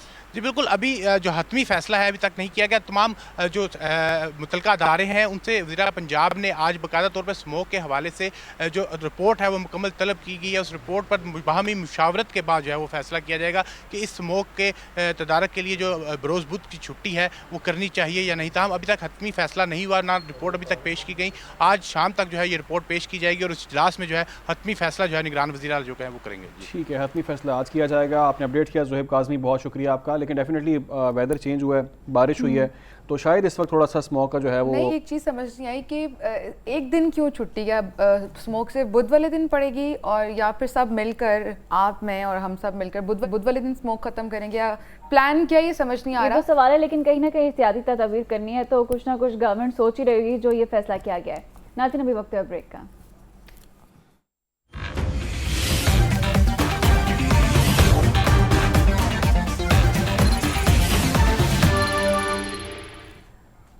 पाकिस्तान लाइव के थर्ड आवर में खुश आमदीद। पहले 2 घंटों में काफ़ी अहम खबरें जो हैं हमने डिस्कस की, जिसके अंदर गज़ा पर बर्बरियत थी। हम लोगों ने सियासी मंजरनामे के हवाले से बात की, सेहत पर बात की और इसके अलावा भी काफ़ी चीज़ें, महंगाई की हमने बात की, पेट्रोल की कीमतों में कमी आई, गैस बम गिराने की तैयारी की जा रही है, स्कूलों में छुट्टी होगी कि नहीं होगी बुध को, इसका भी हमने आपको बताया। और आगे जो खबरें आयशा बताएंगी। बिल्कुल, आज दिन भर की तमाम डेवलपमेंट्स हमारी कोशिश है आप तक पहुँचाएँ पाकिस्तान लाइव से।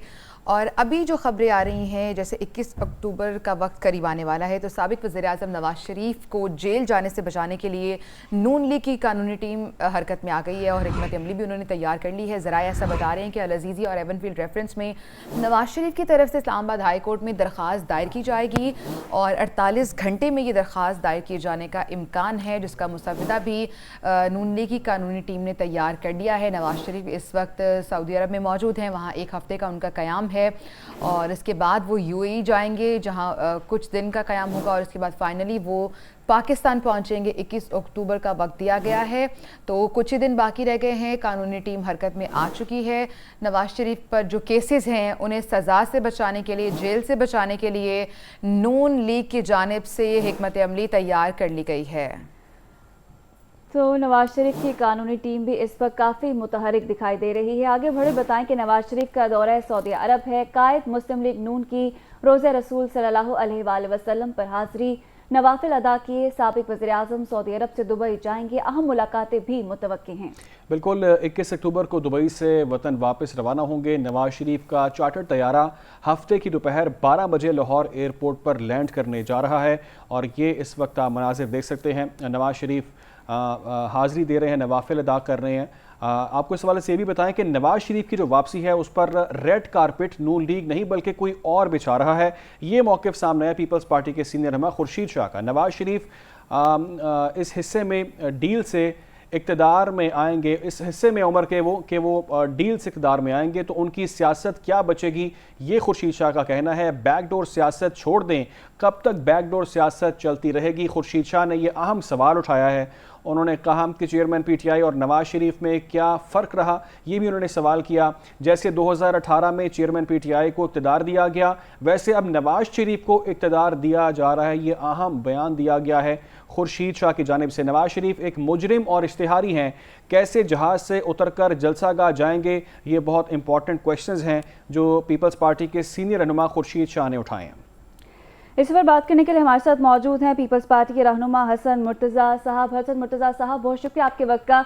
जिस तरह खुर्शीद शाह ने बयान दिया है कि बैकडोर सियासत छोड़ दें, कब तक बैकडोर सियासत चलती रहेगी, बड़ा अहम और बड़ा जो है बयान उनकी जानिब से दिया गया। सबसे पहले तो क्या अब वाकई कोई राब्ते हो रहे हैं, क्या सबूत है इसके पीपल्स पार्टी के पास?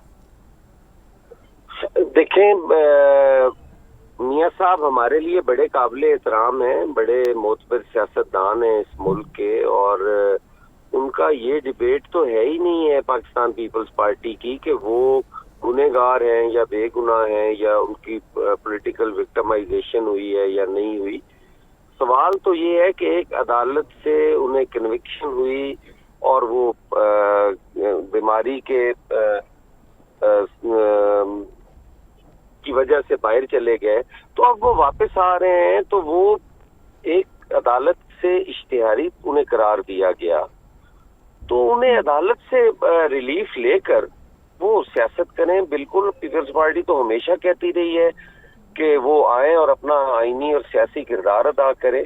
हम ये नहीं कहते कि वो ना करें, वो बिल्कुल यकीनन करें, लेकिन इस तरीके से तो ना करें कि अदालतों के लिए भी एक सवालिया निशान हो और समझ से बालातर है कि वो इस तरह क्यों सोच रहे हैं कि हम अदालत जाए बिना ही हम सारा कुछ करें। उन्हें चाहिए कि वो अदालतों को फेस करें, अदालतों से वो बेगुनाह हो, बरी हो और फिर वो करें अपना मुर्तज़ा साहब, शायद इसकी एक वजह ये भी है कि जब मखलूत हुकूमत थी तब उस वक्त पीपल्स पार्टी की जानिब से ऐसा कोई बयान नहीं दिया जाता था, लेकिन हमने देखा कि जब मखलूत हुकूमत ख़त्म होती है उसके बाद फ़ौरन इस तरह के बयानबाजी जो है वो की जाती है, तो शायद एक ये भी वजह हो सकती है। क्या कहना नहीं, मेरा ख्याल है फिर आपने तवज्जो नहीं दी।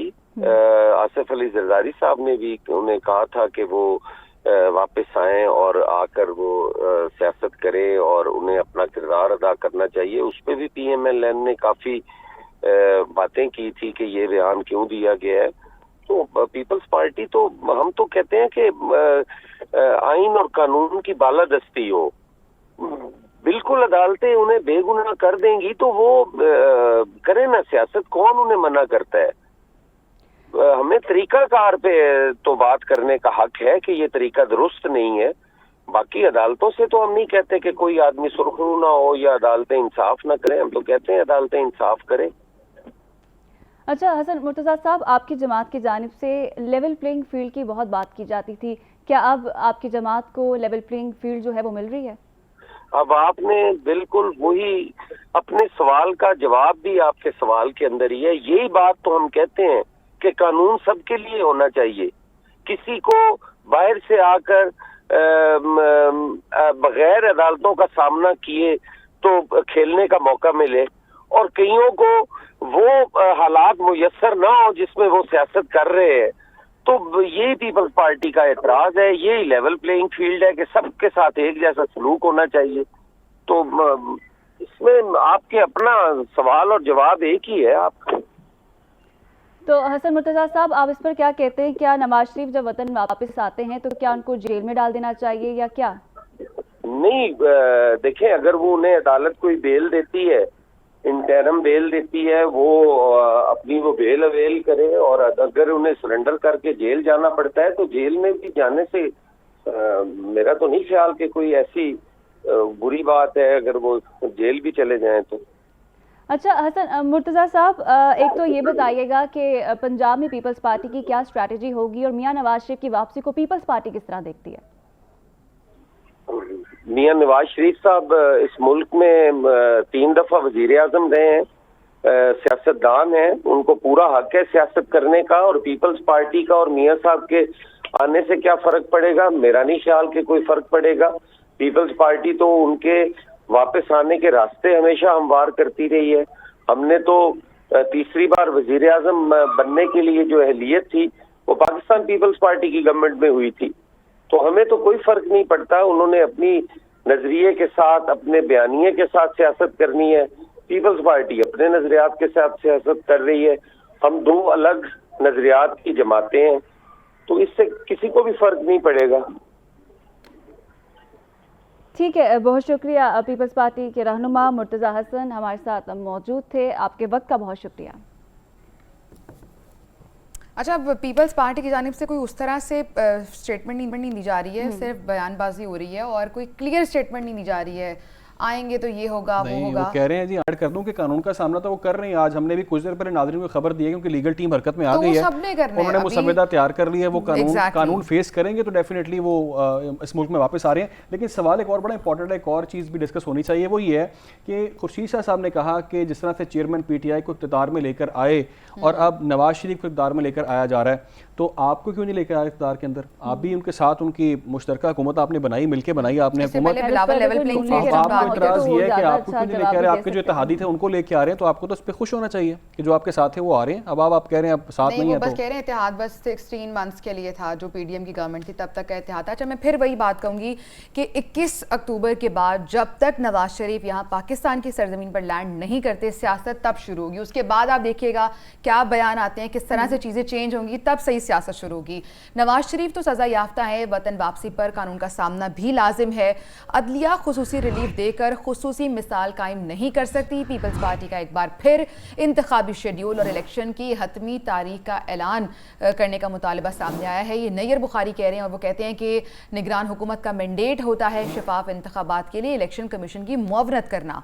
सुप्रीम कोर्ट इंतखाबात के लिए अपने फैसले पर अमल दरामद यकीनी बनाए। पीपल्स पार्टी के रहनुमा नैयर बुखारी की जानिब से मुतालबा किया गया है कि निगरान हुकूमत इलेक्शन की तारीख का ऐलान करे और उनका मैंडेट भी यही है कि वो इलेक्शन कमीशन के साथ मिलें और इंतखाबात के लिए अपना किरदार अदा करें। नवाज शरीफ जब वापस आएंगे तो कानून के मुताबिक फैसले होने चाहिए, इलेक्शन जल्द से जल्द होने चाहिए। ये असद उमर कहते हैं, उनका मौक़िफ़ है कि नवाज शरीफ और चेयरमैन PTI दोनों को इलेक्शन मुहिम के लिए आज़ाद होना चाहिए। आलमी मंडी में तेल की कीमतें कम होनी है, इसलिए पेट्रोल सस्ता हुआ है और पेट्रोल इसलिए सस्ता हुआ है कि आलमी मंडी में कीमतें नीचे आ रही हैं और डेफिनेटली रुपये की कदर में बेहतरी आ रही है। उन्होंने क्या कहा आपको दिखा देते हैं। पाकिस्तान के अवाम से फैसला करें। वो आलमी मंडी के अंदर कीमतें जो हैं वो नीचे आई थी, उसके अलावा अभी मजबूत हुआ है, तो कीमत तो नीचे आनी चाहिए थी, लेकिन इसका पूरा फ़ायदा उस वक्त होगा जब फिर आगे किराए भी कम हो और बाकी जो चीज़ों की कीमतें बढ़ा दी गई थी। सिर्फ ये कह के कि पेट्रोल महंगा हो गया है, वो कीमतें भी हुकूमत जो है वो इंश्योर करे कि उनकी चीज़ों की कीमतें भी कम हो। तो सभी जमातें यही कह रही हैं कि जब नवाज शरीफ आए तो उनकी वापसी जो है वो कानून के मुताबिक होनी चाहिए। इलेक्शन भी जल्द से जल्द होने चाहिए, ये असद उमर साहब कह रहे हैं, इसमें कोई दूसरी राय नहीं है। लेकिन एक इंपॉर्टेंट जो बड़ा पॉइंट है वो ये है, इससे पहले हमने गुफ्तगू दिखाई नाज़रीन को नैयर बुखारी के जो पीपल्स पार्टी के सीनियर रहनुमा, वो कह रहे हैं कि इलेक्शन की डेट अनाउंस करें। इसमें मेरा ख्याल है आयशा कोई भी ऐसी गलत बात उन्होंने नहीं की। जब तक इलेक्शन की डेट अनाउंस नहीं होगी वो जो अभाम है ना, वो जो कन्फ्यूजन है वो दूर हो जाएगी। जनवरी का लास्ट वीक समहाउ अनाउंस हो गई है, वो चाह रहे हैं कि एक डेट दी जाए।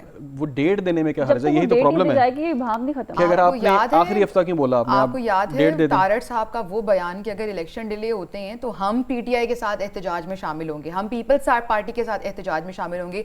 तो अभी सिचुएशन कुछ क्लियर नहीं है। जो पॉलिटिकल पार्टीज़ हैं उनको समहाउ क्यूरोसिटी है, एक बेयकीनी की कैफियत मौजूद है अपनी जगह, क्योंकि जिस तरह से निगरान गवर्नमेंट काम कर रही है, निगरान सेटअप काम कर रहा है और तो अवाम का एतमाद तो बढ़ जाएगा उन पर डेफिनेटली। और कुछ ये भी खबर है कि वो प्रोलॉन्ग भी हो सकती हैं चीज़ें। तो सब जमातें अब एक ही टाइम पर मुतालिबा कर रही हैं कि आप इंतखाबात की डेट दें। नहीं, JUI फे वो ये कह रही है कि इलेक्शन नहीं होने चाहिए, वो इस पर इतफाक नहीं करी। वो तो बल्कि ये बात क्लियरली कह चुके हैं, 2 बार प्रेस कॉन्फ्रेंस में उन्होंने बात की है कि मईशत हमारी प्रायोरिटी है। नहीं, मईशत प्रायोरिटी भी है, बिल्कुल ये बात भी उन्होंने बोली। साथ में वो ये भी कह रहे हैं कि मौसम फेवरेबल नहीं है तो आप जनवरी में इलेक्शन ना करवाएं। लेकिन पीपल्स पार्टी जो है वो डेफिनेटली इलेक्शन चाहती है। वो इलेक्शन इसलिए चाहती है कि उनको सिंध नज़र आ रहा है, उनको नजर आ रहा है कि वहाँ पर वो गवर्नमेंट बनाते आए हैं हमेशा और वो फिर वहाँ पे उनको पावर में आना है। बेसिकली सारी जमातें चाह रही, लेकिन सबके अपने अपने खदशात, अपनी अपनी प्रायोरिटीज है जो कि सामने रखी। लेकिन इस बार आप देखिए कि पीपल्स पार्टी ने दरखास्त दी है लाहौर में जलसा करने के लिए। पीपल्स पार्टी की भी दरखास्त आई है लाहौर में, तो वो सिंध से निकलकर पंजाब में भी कुछ एक्टिव हो रहे हैं। और जब आपको याद है कि जब पंजाब में डेरे डलते हैं तो फिर कुछ ना कुछ तो होता है। तो जी निगरान हुकूमत में शामिल जानिबदार वज़रा के खिलाफ दरखास्त काबिल समाअत करार दे दी गई है। इलेक्शन कमीशन की जानिब से महफूज फैसला भी सुना दिया गया है। खबर यह है इलेक्शन कमीशन की जानिब से महफूज फैसला सुना दिया गया है। निगरान हुकूमत में जो शामिल हैं जानिबदार वज़रा, उनके हवाले से ये फैसला सामने आया है और उनके खिलाफ जो दरखास्त दायर की गई थी उसे काबिल समाअत करार दे दिया गया है। इंपॉर्टेंट फैसला है, इलेक्शन कमीशन की जानिब से ये महफूज किया गया फैसला सुना दिया गया। निगरान हुकूमत में शामिल जानिबदार वज़रा के खिलाफ ये दरखास्त दायर की गई थी, जिससे इलेक्शन कमीशन ने कहा है कि ये काबिल समाअत है, इस पर मजीद समाअत होगी। निगरान हुकूमत में शामिल जानिबदार वज़रा के खिलाफ ये दरख्वास्त काबिल समाअत है। इलेक्शन कमीशन ने महफूज किया गया ये फैसला अब सुना दिया है। जो लोग भी जानिबदार वज़रा हैं इसमें निगरान हुकूमत में, उनके खिलाफ इस पर समाअत की जाएगी और इस पर फैसला अब सुना दिया गया है। इस पर तो फैसला सुना दिया गया है। आगे बढ़े और आपको बताएं कि चेयरमैन PTI को रिलीफ ना मिल सका। चेयरमैन PTI की साइफर केस में जेल ट्रायल के खिलाफ दरख्वास्त खारिज। Chief justice Islamabad high court ने महफूज फैसला सुना दिया है। इस्लामाबाद हाई कोर्ट का कहना है कि साइफर केस की समाअत कल जेल में ही होगी। चेयरमैन PTI ने जेल के बजाय अदालत में समाअत की इस्तदा की थी। उधर शाह महमूद कुरैशी ने भी जेल ट्रायल के खिलाफ इस्लामाबाद हाई कोर्ट में दरख्वास्त दायर कर दी है। अदालत से 9 अक्टूबर के ट्रायल कोर्ट के हुक्म को कलअदम करार देने की इस्तदा की गई थी। चेयरमैन PTI की साइफर केस में जेल ट्रायल के खिलाफ दरख्वास्त खारिज कर दी गई है। Chief justice Islamabad high court ने इस महफूज फैसले को सुनाया। आगे बढ़ते हैं, एक और अहम मामला वो ये है कि नेशनल ग्रिड की मेन लाइन में फ़नी ख़राबी है। कराची को बिजली की फराहमी में अब कमी के सामना करना पड़ा कि इलेक्ट्रिक ने शहर में लोड शेडिंग का दौरानिया है उसमें इजाफा कर दिया है। लोड शेडिंग के दौरानिए में 2 से 3 घंटे का अब इजाफा किया जा चुका है कि इलेक्ट्रिक ने लोड शेडिंग से मुस्तस्ना इलाकों में भी 1 से 2 घंटे की लोड शेडिंग अब शुरू कर दी है। 500 kV जामशोरो NKI सर्किट पर आर्जी फॉल्ट के बायस कराची को बिजली फराहमी अब महदूद है। तर्जुमान के इलेक्ट्रिक ने ऐसा बताया कि NTDC में मेंटेनेंस अमला फॉल्ट की जल्द दुरुस्तगी के लिए सरगर्म है। तर्जुमान के इलेक्ट्रिक बताते हैं कि इलेक्ट्रिक इंतजामिया भी मुसलसल राब्ते में है और इस पर काम किया जा रहा है। जी हाँ, इस वक्त इस पर काम किया जा रहा है। महदूद सप्लाई के सबब बिजली की तलब व रसद के दरमियान शॉर्टफॉल में इजाफा हो सकता है। इस वक्त क्या सूरत हाल है, इसी पर मजीद तफसीलात जानेंगे अपने नुमाइंदे नजीब नाइट से। नजीब बताइएगा। जी नजीब बताइएगा इस हवाले से। जी नजीब बताइएगा कि नेशनल ग्रिड में फनी जो है वो खराबी आई है, कराची को बिजली फराहमी में जो है वो कमी सामने देखने में आई है, क्या तफसीलात हैं मजीद इस हवाले से?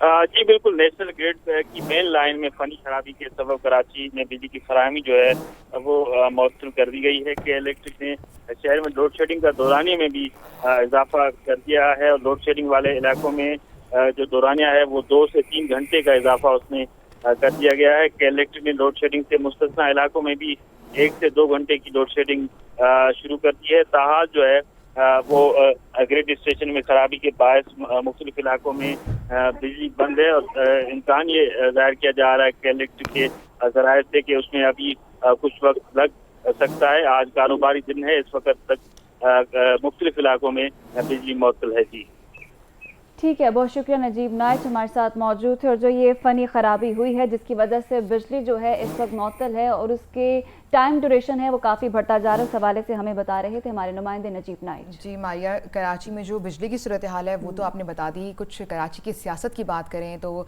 जब सियासत की बात आती है कराची की तो MKM का जिक्र होता है। MKM के बयान पर पीपल्स पार्टी कराची के सदर सईद गनी का रद्द-ए-अमल सामने आया है। MKM ने एक बयान दिया था, रोशनियों के शहर कराची को दहशतगर्दी में धकेलने वाली MQM है, ये कहना है सईद गनी का। MQM पाकिस्तान कराची की सियासत का मुर्दा घोड़ा है।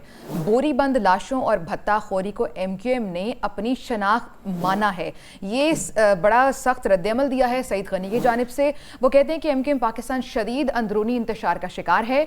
MQM को PSP माफिया ने हाईजैक कर लिया है।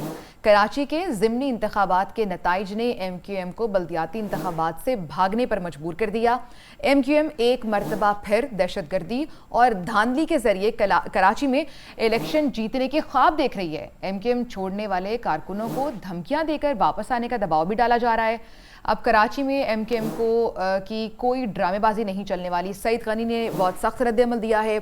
MQM के हवाले से MQM ने एक बयान दिया था, जिसके बाद अब सईद गनी का ये जवाबी बयान सामने आया है, जिसमें वो कह रहे हैं कि MQM तो खुद पाकिस्तान शदीद अंदरूनी MQM पाकिस्तान अंदरूनी मसाइल का भी शिकार है।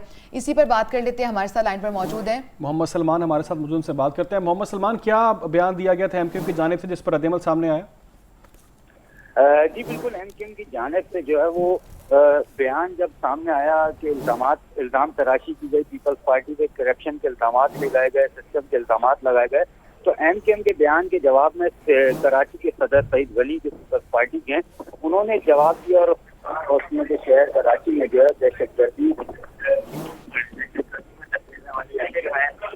पाकिस्तान कराची की सियासत का मतलब घोड़ा है, बोरीबंद लाशें और भत्ताखोरी है, वो MQM की शनाख्त है। MQM पाकिस्तान शदीद अंदरूनी इंतशार का शिकार है और जो है वो दूसरी जमातों को, जो दूसरी जमहूरी सियासी जमातें हैं, उनको तकलीफ का निशाना बनाती है।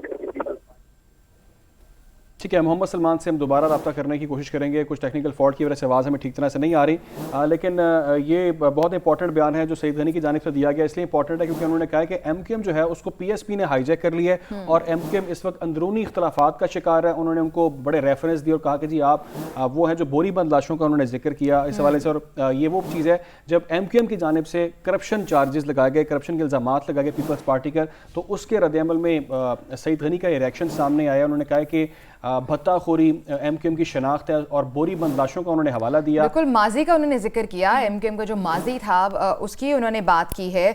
इसी पर बात करने के लिए हमारे साथ लाइन पर मौजूद हैं सलमान मुजाहिद बलोच साहब, हमारे साथ मौजूद हैं, रहनुमा MQM पाकिस्तान है। अस्सलाम वालेकुम सलमान साहब, बहुत बहुत शुक्रिया आपके वक्त का।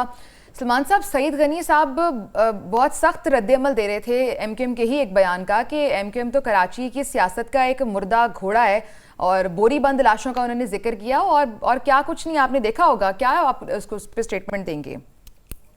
नहीं, एक्चुअली मैं देख नहीं सका उनका रिएक्शन, लेकिन मुझे उनके रिएक्शन का अंदाजा है कि MQM पाकिस्तान का कल जो इतना कामयाब जलसा किया है सिर्फ एक टाउन का, औरंगी टाउन का, और औरंगी टाउन की हतप्रस अवाम ने उस जलसे में शिरकत करके भरपूर तादाद में ये साबित कर दिया है कि MQM पाकिस्तान ही इस शहर की जो है नुमाइंदा जमात है और नुमाइंदा जमात रहेगी। और इंशाल्लाह ताला जो भी काम हुए, तरक्याती काम हुए, और MQM पाकिस्तान के दौर में हुए, यानी कि अगर 70 सालों की बात करूं तो 70 सालों में कराची में वो काम नहीं हुए जो कराची के 2 मेयर के दौर में हुआ, खासकर फारूक सत्तार के दौर में, मुस्तफा कमाल के दौर में। जहाँ तक सईद गनी साहब के इल्जामात का ताल्लुक है, वही रिवायती इल्जामात हैं, पुराने इल्जामात 90s के जी वो भत्ताखोरी, बोरीबंद लाशें, फलां ढिमका, ये तो एक वतीरा रहा है कि MQM पाकिस्तान को जो है बैकफुट पे डालने के लिए और मलाइन करने के लिए और कोई नई चीज लेके आए, कोई मार्केट में कोई नया आइटम लेके आए जो MQM पाकिस्तान। अब ये लोग सुन के ना लोगों के कान तक चुके हैं। सर, नया आया एक मार्केट में, एक नई चीज आई है, कह रहे हैं कि PSP ने हाईजैक कर लिया है MQM को। हाँ, ये भी बड़ी तकलीफ है। अब देखें ना, अब MQM पाकिस्तान मुत्तहिद, मुनज़्ज़म और ऑर्गेनाइज्ड MQM पाकिस्तान है। पहले इनकी ख्वाहिश थी कि MQM पाकिस्तान के जो धड़ेबंदी हो गई थी उसका फायदा उठाते हुए वो जो है शहर कराची पे कब्जा कर लेंगे। उन्होंने कोशिश भी की, लेकिन अब यह है कि मुत्तहिदा MQM के तहत होने वाले अगर इलेक्शन होते हैं कल आने वाले दिनों में, आने वाले माह में, चंद माह में जो होने हैं, उसमें एक MQM पाकिस्तान ऑर्गेनाइज मजबूत मुत्तहिदा MQM पाकिस्तान नजर आएगी। और रिवायती तौर पर जो पहले जो MQM हुआ करती थी और जो अपनी सीटें लिया करती थी, इलेक्शन में भरपूर मार्का आराई करती थी, जीता करती थी, मैंडेट कराची के लोग MQM को दिया करते थे। Sir, we wish you good luck. लेकिन सर, ये जो बात उन्होंने की है कि PSP ने हाईजैक कर ली है, इसका क्या पस मंजर है? वाकई ऐसी खबरें हैं कि PSP ने हाईजैक कर ली और अंदरूनी इंतशार की भी बातें हो रही हैं? देखिए, PSP जो है वो MQM पाकिस्तान में जम हो चुकी है, मर्जर हो चुका है जनवरी 2023 में। मैं समझता हूँ कि अब ये पुरानी बात हो गई और जो रूठे हुए भाई थे वो दोबारा से मिल गए हैं, सुलह सफाई हो गई और हम इसमें खुश हैं। एमक्यूएम पाकिस्तान के कारकुनान खुश है, एमक्यूएम पाकिस्तान की लीडरशिप खुश है, एमक्यूएम पाकिस्तान के लोग। अच्छा सलमान साहब, अभी जो इंतखाबात होने वाले हैं जिसकी बातें भी चल रही हैं, डेट भी मांगी जा रही है पीपल्स पार्टी की जानिब से, क्या समझते हैं आप एमक्यूएम भरपूर मुकाबला करेगी और एक दफा कराची उनका हो जाएगा दोबारा से एमक्यूएम का? देखिए मैं ये कहता हूँ कि हमेशा रिवायती तौर पे यही कहा जाता है कि एमक्यूएम का मुकाबला एमक्यूएम पाकिस्तान से ही है।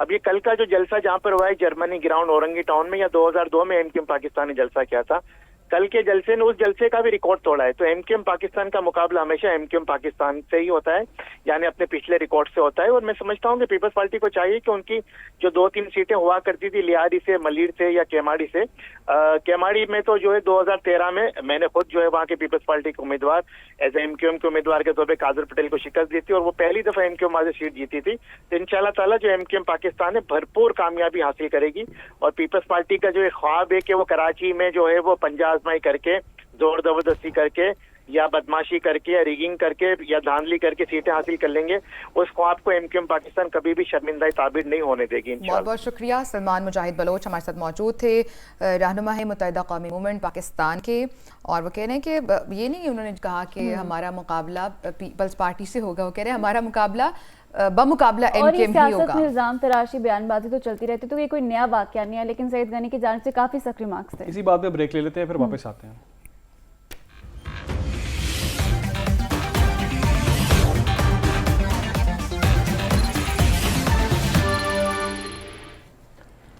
Welcome back. लाहौर के सरहदी इलाकों में महाराजा हरी सिंह जम्मू कश्मीर की प्रॉपर्टी पे गैर कानूनी तामीरात की शिकायत, लोगों ने कई शिकायत महकमे को जमा करवा दी हैं। मोजो सुल्तानपुरा में सादा स्टाम्प पेपर पर इराक़ी की फरोख्त का मामला भी उठाने लगा। उधर सेक्रेटरी महकमा जम्मू कश्मीर बाबर हयात तारड़ ने एक्शन लेने का हुक्म दे दिया है। लोगों ने कई शिकायत महकमे को जमा भी करा दी हैं। अहम खबर आप तक पहुंचा रहे हैं। इस हवाले से मज़ीद डिटेल्स ये हैं कि मोजा सुल्तानपुरा में सादा स्टाम्प पेपर पर इराक़ी की फरोख्त का मामला भी उठाने लगा है। इसी पर मज़ीद तफसीलात जानने के हमारे नुमाइंदे मियां अफजल हमारे साथ मौजूद हैं। मियां अफजल, शिकायत के बाद एक्शन लेने का हुक्म दे दिया गया है, ये मामला है क्या, आगाह कीजिएगा।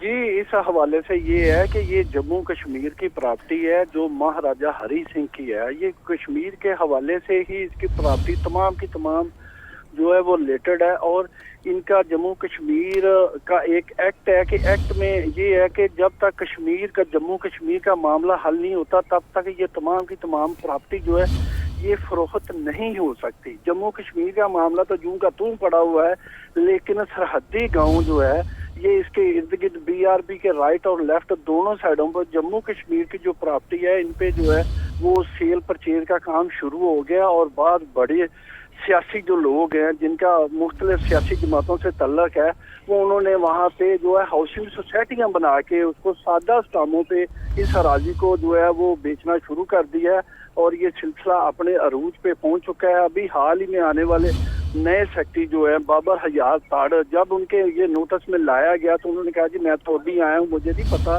लेकिन मैं इसका नोटिस लेता हूँ और इस माफिया के खिलाफ हम जो है वो क्रैकडाउन एक्शन करेंगे। जी, क्रैकडाउन एक्शन किया जाएगा। बहुत शुक्रिया मियां अफजल हमारे साथ मौजूद थे। ये क्या मामला था, इस हवाले से हमें बता रहे थे। जुड़वा शहरों की हम बात करें तो वहाँ पर भी मौसम खुशगवार है। इस वक्त भी वहाँ पर ठंडी ठंडी हवाएं चल रही हैं और इसके अलावा मुख्तलिफ मकामात पर हल्की हल्की बूंदाबांदी भी हो रही है और इस मौसम से लुत्फ़अंदोज़ होने के लिए शहरी भी इंजॉय करें, उनके चेहरे खिल उठे हैं। वफाकी दारुल हुकूमत के मौसम का मज़ीद अहवाल बताएंगी हमारी नुमाइंदा किरण खान। जी, इस्लामाबाद और रावल का मौसम इंतहाई हसीन और खुशगवार हो चुका हुआ है। सुबह से ही इस्लामाबाद के अंदर हल्की हल्की बूंदाबांदी का सिलसिला शुरू हो गया था, जिसके बाद हम देख रहे हैं कि मौसम में खासा हमें बदला हुआ दिखाई दे रहा है और सर्दी की आमद की नवीद जो है इस बारिश ने सुना दी है। वैसे भी इस्लामाबाद में सुबह और शाम के औकात में ठंडी हवाएं चलती थी, जिसके बाद हम देख रहे थे कि जैकेट्स और जर्सियाँ जो हैं वो लोगों ने निकालना शुरू कर दी थी, लेकिन अब प्रॉपर जो है सर्दी अपनी आमद की नवीद सुना रही है और मौसम इंतहाई इस्लामाबाद का खुशगवार हो चुका है। दर्जा हरारत की बात की जाए तो इस्लामाबाद में इस वक्त 19 डिग्री सेंटीग्रेड तक रिकॉर्ड किया जा रहा है और महकमे मौसमियात के मुताबिक आज ये मौसम ऐसे ही रहेगा और मुल्क के दीगर इलाकों में भी बारिश बरसने का सबब बन सकता है। जी, इस्लामाबाद के बाद कराची का रुख करेंगे। कराची में रात गई तेज गर्द आलूद हवाएं चलने और बूंदाबांदी से मौसम तब्दील हो गया। आज भी शहर में मतला जुज़वी तौर पर अबल-आलूद है, जबकि शाम और रात के वक्त कहीं कहीं बूंदाबांदी का इम्कान है। बिल्कुल, महकमा मौसमियात की जानिब से कल शहर के मुख्तलिफ इलाकों में हल्की बारिश भी बताया जा रहा है कि होगी। इसी हवाले से मजीद जान लेते हैं नुमाइंदा कराची रजब अली से। रजब, कराची के मौसम के हवाले से बताइएगा। जी, कराची मौसम खुशगवार और मतला जो है अबर आलूद है। महकमा मौसमियात के मुताबिक शहर के बेशतर इलाकों में जो है मतला जुज़वी तौर पर अबर आलूद रहने का इम्कान है, जबकि बाज़ इलाकों में जो है वो मतला मुकम्मल तौर पर अबर आलूद रहने का भी इम्कान है। जबकि जो है जुनूब मगरिब और मगरिबी हवाओं का सिलसिला भी जो जारी है। गुज़िश्ता शब भी जो है वो तेज़ रफ्तार गर्द आलूद हवाएँ जो है वो चली थी, ताहम कुछ देर के बाद वो सिलसिला जो है वो थम गया था। महकमा मौसमियात का कहना है कि आइंदा 24 घंटे भी जो है वो मतला जो है वो अबर आलूद रहेगा। इस वक्त जो मौजूदा दर्जा हरारत है वो 27 डिग्री सेंटीग्रेड है, जबकि ज़्यादा से ज़्यादा 34 डिग्री सेंटीग्रेड तक पहुंचने का इम्कान है। महकमा मौसमियात का कहना है कि कल जो है वो शहर में जो है वो हल्की जो है गरज चमक के साथ हल्की बारिश का इम्कान भी है। जी, मौसम खुशगवार है कराची का, लेकिन रजब के चेहरे में मुझे धूप नजर आ रही। लग रहा है कि शहर कायद में फिर जो है ना वो धूप निकल आई है। जब मिला जुला मौसम में बख्शते हैं आप उनको, अगर दिन में धूप है। की अगर बात की जाए तो जब हम बारिश की बात करते हैं तो ओवरऑल कराची में होता है कुछ एरियाज होते हैं जहाँ पे बारिश। और मारिया, कराची में इतनी ठंड पड़ती भी नहीं है। कराची में सर्दी में भी नवंबर में भी आपको पंखे चले नजर आ रहे होंगे। ठंड पड़ती है, रात में पड़ती है थोड़ी बहुत, दिन में नॉर्मल होता है मौसम। जैसे अभी भी जैसे अच्छा, डीजी मेट हमारे साथ मौजूद हैं, चौधरी असलम साहब हमारे साथ मौजूद है, डीजी मेट है। अस्सलाम वालेकुम चौधरी असलम साहब, फाइनली थोड़ी बहुत सर्दी हम स्मेल कर पा रहे हैं, विंटर्स आ रहे हैं, अब सही टाइम पर आए हैं, मतलब थोड़ा लेट नहीं हो गए? जी जी वास्ताम जी, थैंक यू वेरी मच। जी, अभी जो ये सिस्टम जैसे पाकिस्तान में अभी कल तक जो प्रेडिक्शन है मेट डिपार्टमेंट की 17 की रात तक, तो इससे बारिशें होगी, लेकिन अभी जो नॉर्दर्न एरियाज वगैरह या कश्मीर वगैरह इनमें तो टेम्परेचर काफी ड्रॉप हुआ। लेकिन लाहौर में तो अभी जो टेम्परेचर तो ड्रॉप है, लेकिन कल के बाद फिर टेम्परेचर थोड़ा बढ़ना शुरू हो जाएगा। तो अभी सर्दियां इसको नहीं कह सकते, क्योंकि सर्दियां अगर लाहौर की बात की जाए तो इसमें मिड नवंबर में सर्दियां आने का इम्कान है। तो अच्छा चौधरी साहब, यही हम बात कर रहे थे अभी थोड़ी देर पहले भी कि मिड ऑफ अक्टूबर चल रहा है, अभी तक सर्दी का उस तरह से नामो निशान नहीं है। सिर्फ कल परसों एक बारिश हुई है जिससे थोड़ी बहुत सर्दी का एहसास हो रहा है। अभी आप भी कह रहे हैं कि स्टिल नवंबर तक कोई इम्कान नहीं है, तो ये क्या इसे मौसमियाती तब्दीली कहा जा सकता है कि सर्दियाँ लेट हैं? बिकॉज इससे पहले हम देखते थे कि सितंबर के लास्ट तक सर्दी थोड़ी बहुत आना शुरू हो जाती थी, नवंबर में पीक पर होती थी।